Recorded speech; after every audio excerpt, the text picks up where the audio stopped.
Good morning. My name is Tsering Norzom Thonsur. I am a Tibetan by origin and I was born in India.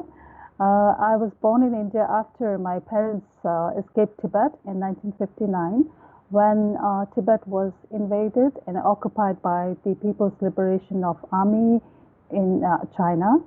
And my parents and many of my generation have been living in exile both in India, Nepal, Bhutan, and in Europe, North America, and in Asia Pacific. I have been working as a human rights defender for the Tibetan people who live inside Tibet under the oppression of the communist regime in China. The majority of the Tibetan, around 6 million Tibetans, still live inside Tibet under the oppression and suppression of the communist regime. And during the occupation, more than 6,000 monasteries, which are Buddhist temples, monasteries, and institutions, were destroyed completely. There was cultural revolution in Tibet during the 1960s, and as a result of the invasion, around 1 million Tibetans died, either because they were killed directly by the People's Liberation of Army, or they were arrested, tortured, and starved to death. The Tibetans inside Tibet do not have any political freedom, any religious freedom, cultural freedom, and they have been living, even today, till this day, living under constant fear of oppression. Whenever Tibetans participate in any peaceful protest or voice out about their freedom or rights against the Chinese officials, they are immediately, arrested and then detained and tortured for many months and years. In Tibet, human rights defenders or poets or artists or singers or monks and nuns who raise their voice and ask for more freedom are targeted by the state police and are again arrested, detained, and sometimes they disappear incommunicado, which we talk about. And their disappearance is not known by their family members or their village members. And from a very young age, as I grew up in India, and my parents, were born in Tibet, and they both my mother and father, they came from a very good family in Tibet, and so they were very patriotic. They laid sacrifice for Tibet. And my uncle, my late uncle, I just wanted to show his picture here. He was a monk, and his name is late Thonsur Lobsang Tenzin. So in 1959, when my parents escaped to India, along with many other Tibetans, and lived as refugees, at a very young age, I was constantly told about the loss of our country, the loss of their ancestors, the loss of our cultural heritage because of the occupation, and the narrative about the loss of our country, and their hope and wish to go back to Tibet and meet their relatives and live their life in Tibet. They want to die peacefully in their own country of origin.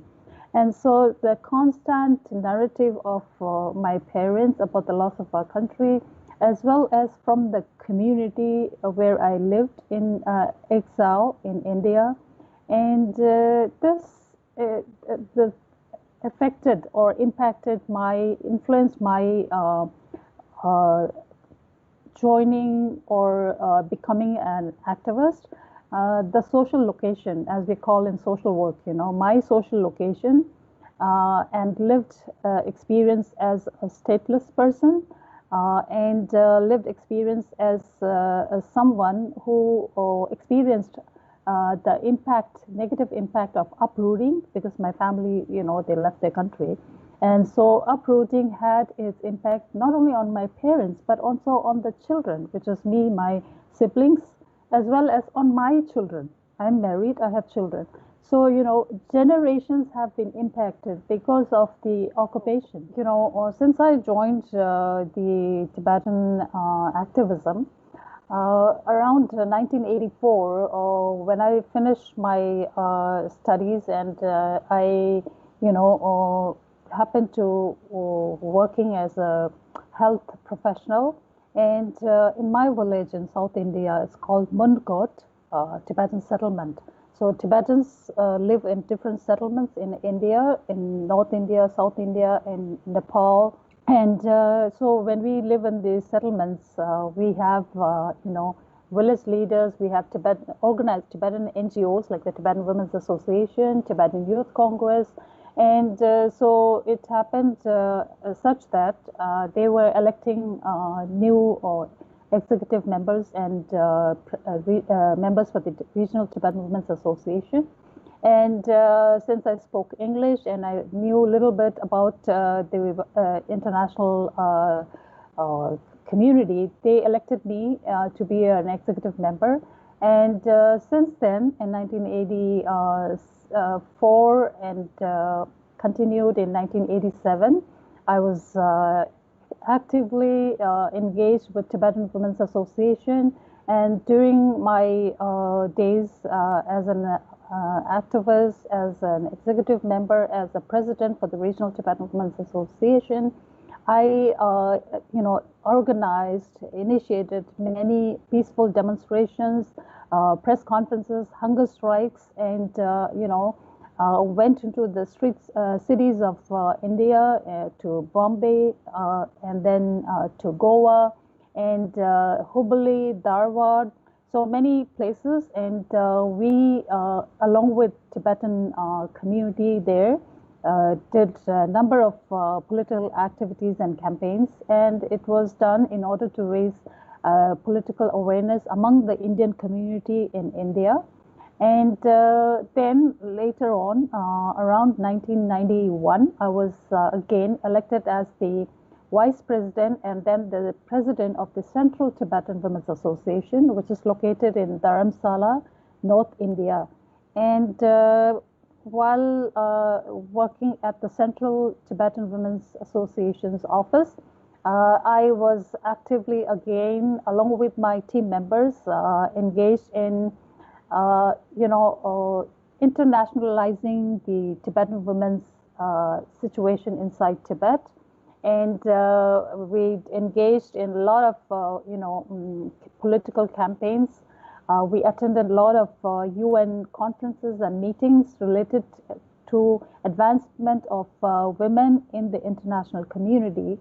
And I can talk about a particular incident where the United Nations Fourth World Conference on Women was held in 1995 in Beijing. And it was a very controversial conference during that time. And since the host was Beijing or China, many of us knew that they will ban people like Tibetans or people like from Taiwan or any other countries that they, or look as threats to their regime. So we were banned in attending the conferences. We, attended all the regional preparatory meetings, and we had done all our registrations and everything. But we were banned and we were denied access to a conference which is talking about advancement of women in the world. How ironic. So in a nutshell, Tibetans were banned. And luckily, we had 9 Tibetan women and Tibetan support members from Europe, from North America, and Australia who participated in the conference. And they were able to raise the issue of Tibetan women's rights in Tibet. And they made a huge difference to the conference with regards to creating awareness on Tibetan women's issues. And if you talk about challenges, as an activist and my association with Tibetan Women's Association. I did extensive traveling during those periods, and we in Tibetans in India, because we live there as refugees in exile, we don't have a passport of our own. So we were provided a travel document called identity certificate by the Indian government. It's a thick yellow book, and so I traveled with that, like many other Tibetans. And very often, whether be it at the airport when we do check at the immigration, or when we go to apply for visas, they would not accept the document. I was ridiculed by one of the staff at the international terminal saying, "Oh, this looks like a telephone book to me," because it looked very different. It didn't look like a normal passport. And then when I applied for visa to attend the conference, they did not accept the book identity certificate, and they issued a paper visa which was stapled to my identity certificate. So there were many such incidences which made me feel even like a half woman, very inferior as a person.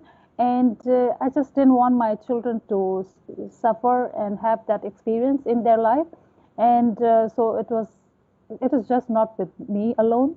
Many of the Tibetans who travel abroad with the same document do face humiliating and embarrassing experiences. And as well, we were banned attending those UN conferences because China is a permanent member in the United Nations body. And so they have their, officials in every unit or every section of the United Nations.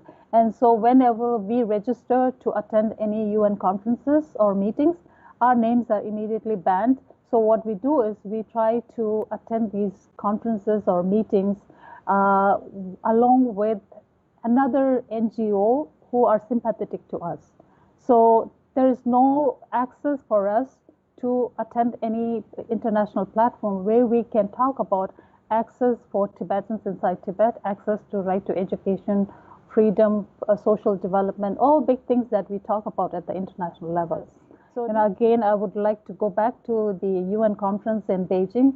It is a conference where thousands of, around 40,000 women from across the globe attended the conference. They were Beijing staged Tibetan women inside Tibet, and they brought them to represent the Tibetan and give a false narrative to the conference.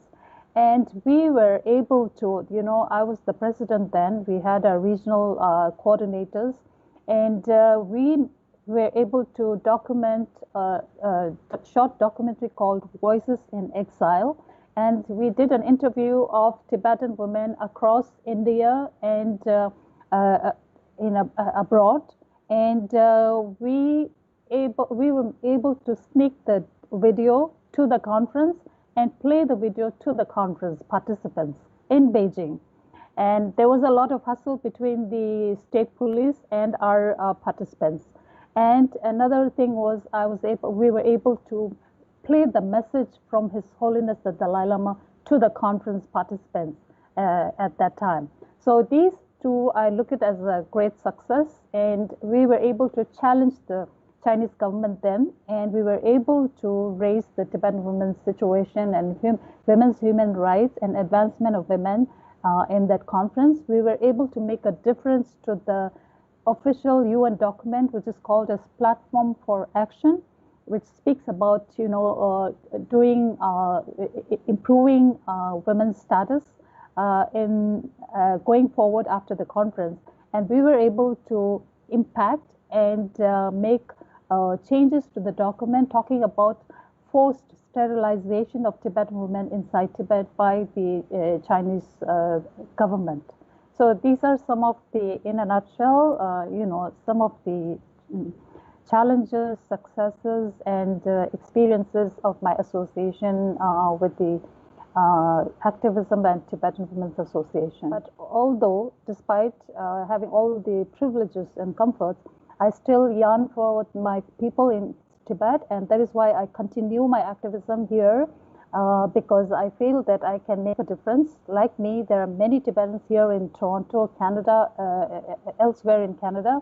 Everyone doing their part by participating every year on 10th March, which is the Tibetan National Uprising Day. We gather in large numbers and protest in front of the Chinese consulate. And then 12th March is the Tibetan Women's Uprising Day. So again, we protest and campaign for the release of Tibetan political prisoners inside Tibet. One of the very famous political prisoner is Panchen Lama. Next to His Holiness the Dalai Lama, Panchen Lama is our second political religious leader. So from then, 6 years when he was arrested until now, nobody knows where he is, whether he is kept incommunicado in some place or whether he is not there anymore. Nobody knows. Many world leaders, UN expert bodies, and Tibetans have all called for the release of Panchen Lama, and they haven't released him. So we don't know where he is.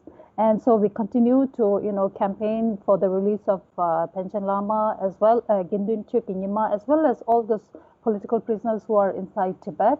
And we continue to, lobby, talk to our Canadian government, politicians, and the international community. We petition on Tibetan situation, on relevant cases, on relevant time to the UN bodies. And so the activism definitely continues even today. And so in my own capacity, I have been organizing virtual platform like panel discussions to create more political conscious awareness, as well as continue the spirit among the Tibetan community. So I invite former Tibetan government leaders, current non-governmental organizations like Tibetan Youth Congress, Tibetan Women's Association, Students for Free Tibet, and political scholars, so that they can create more awareness and talk about the situation not only inside Tibet, but also in exile, and what we need to do in order to continue our activism. Recently, since last May and June, you must have heard about the border clash between India and China. And the border is between Tibet and India, and not China and India. Tibet was occupied. So we all talk about border between Tibet and India. And so when there was this clash between Tibet and India and China, there was a lot of stress and tension between these two countries. And we, the Tibetans, wanted to create an opportunity for our situation, and we felt that the Tibetans should, create more awareness on the situation inside Tibet and educate not only the Indian community and the Indian government, but also the world community in talking about what happened to Tibet, how it was occupied in 1949 and then in 1959, and how the Tibetan people still undergo suppressive and oppressive policies under the communist regime. And so this is being continued again. And then I also participate in as a guest speaker in talk shows or panel discussions to create awareness on the Tibetan issue. And I'm also currently a member of the Refugee Advisory Network. It is a network which has been established recently, and I am an advisor. We have 12 advisors, and I'm one of the advisors. The aim of this network is to create a space and amplify the voice of refugees all over the world, and to make sure that they get participation. They participate in decision making at the UN level, at the international level, and to make sure that refugees' voices are heard. So I want to make an impact because I lived as a refugee, and for me, defending human rights and refugee rights is absolutely important. because the refugees all over the world, as you see in Palestine, Syria, Ethiopia, different parts of the world. So it is very important that people who have a lived experience can speak and raise their voice so that there is the root cause is resolved.